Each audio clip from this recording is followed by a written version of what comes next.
Derecho Ambiental. Bienvenido, Ramón. Pues estamos aquí conversando sobre las posiciones aquí en la mesa en torno a la línea 7 del Metrobús. ¿Cuál sería la postura de la Academia Mexicana de Derecho Ambiental? Nosotros interpusimos un amparo en virtud de que consideramos que hubo serias y, digamos, recurrentes violaciones a las leyes y a los reglamentos, a los procedimientos por parte de la autoridad, o sea, el gobierno del Distrito de la Ciudad de México, y el juez nos otorgó la suspensión provisional primero y luego la suspensión definitiva. ¿El juez octavo de distrito? El juez octavo de distrito. El gobierno de la ciudad tuvo oportunidad de aportar pruebas, juicios, criterios, etcétera. Y después de que el gobierno de la Ciudad de México aportó eso, el juez dictó la suspensión definitiva. Después de ello, tengo entendido que el gobierno de la Ciudad de México interpuso algún recurso y esto se va al Tribunal Colegiado de Circuito. Sin embargo, el día de hoy, el transcurso de hoy, hubo algunas actuaciones con alguna interlocutoria o algo que nos manda para el día 28 a una nueva audiencia. Entonces, estamos dependiendo de cómo interprete el juzgador los criterios y las pruebas, los documentos, los elementos que le ha presentado. Por un lado el gobierno de la ciudad y por otro lado nosotros. Muy bien. Creo que ambas partes de buena fe. Ahorita regresamos para que nos cuentes cuáles son los argumentos que presentaron en este recurso, Ramón. Y bueno, preguntarles, Maite y Javier, pues la queja, digamos, de este lado es que el procedimiento no fue el adecuado. No es la primera vez que hay quejas de este tipo en contra del gobierno de la Ciudad de México, quejas en el sentido de que no se consulta con los vecinos, que los vecinos no conocen la obra, que se empieza la obra y nadie sabe bien cómo va a ser o qué exactamente va a afectar. Lo que decía, por ejemplo, Gustavo, de que no se consultó primero con el INAH, algo que pues sí sonaría quizá básico. Mira, ¿qué dicen al respecto? Yo no coincido mucho con el tema del conocimiento, de la difusión del proyecto, ¿no? De entrada existen varias acciones que se han hecho desde antes.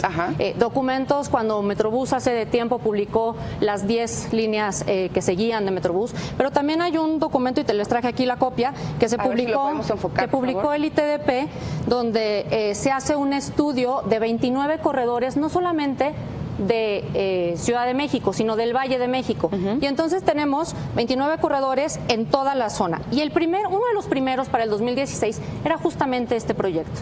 Y este proyecto estaba ya respaldado por un tema de demanda, de estudios, que se ha trabajado desde la parte técnica, ¿no? ¿Qué es lo que pasa? ¿Por qué hasta hoy? Esa es a lo mejor un poco la pregunta, ¿no? Si esta línea se empezó a trabajar desde hace varios años, si esta línea se anunció públicamente hace poco más de 2 años. El día de la inauguración de la línea 6 de Metrobús en enero del 2016, el jefe de gobierno anunció que se iba con la línea 7 y la línea 8 y dijo claramente que la línea 7 era Paseo y Reforma y la línea 8 era la extensión de lo que hoy es la línea 5 de San Lázaro a la Glorieta de Vaqueritos.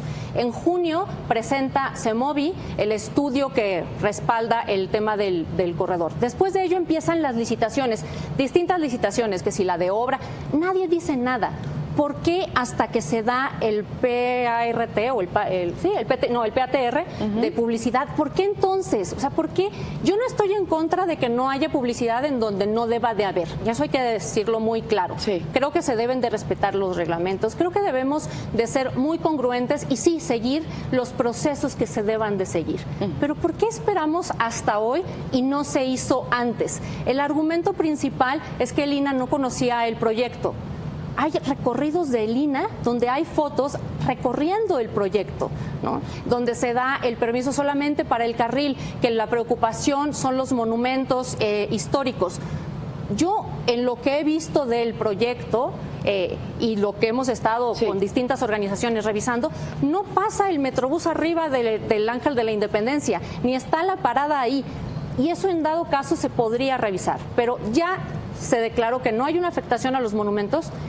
Si el problema es la publicidad, revisemos publicidad, pero no dejemos parado un carril o un sistema de transporte por 6 meses para las personas que más lo necesitan, porque quien se mueve en transporte público no es el Ejecutivo de Reforma, es también la gente de Misterios, es la gente de la Villa y es la gente que llega a trabajar a los corporativos. Entonces, ¿cuáles son los argumentos en que se presentan este recurso en contra de la línea? Que Maite, que representa los intereses de los transportistas, presenta esta gran pregunta. ¿Por qué hasta ahora? Esa es una gran pregunta y qué bueno que la hace. ¿Por qué hasta ahora? Hasta ayer presentó el gobierno de la ciudad un oficio del Instituto Nacional de Antropología e Historia con fecha 19 de junio, apenas el 19 de junio, dándoles la autorización. ¿Por qué hasta ahora?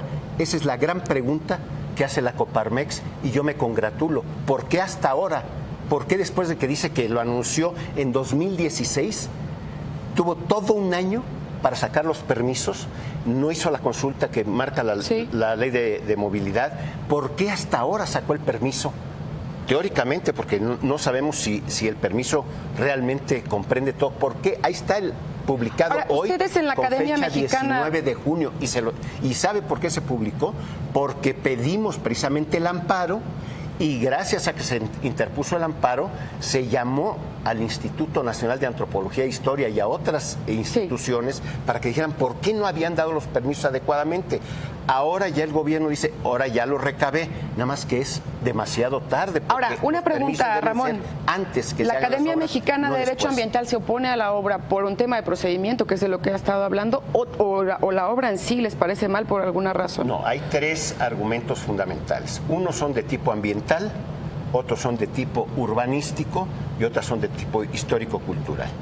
En los tres hay agravios que realizó la autoridad por no llevar el procedimiento de acuerdo con las leyes y los reglamentos, en tiempos y en formas.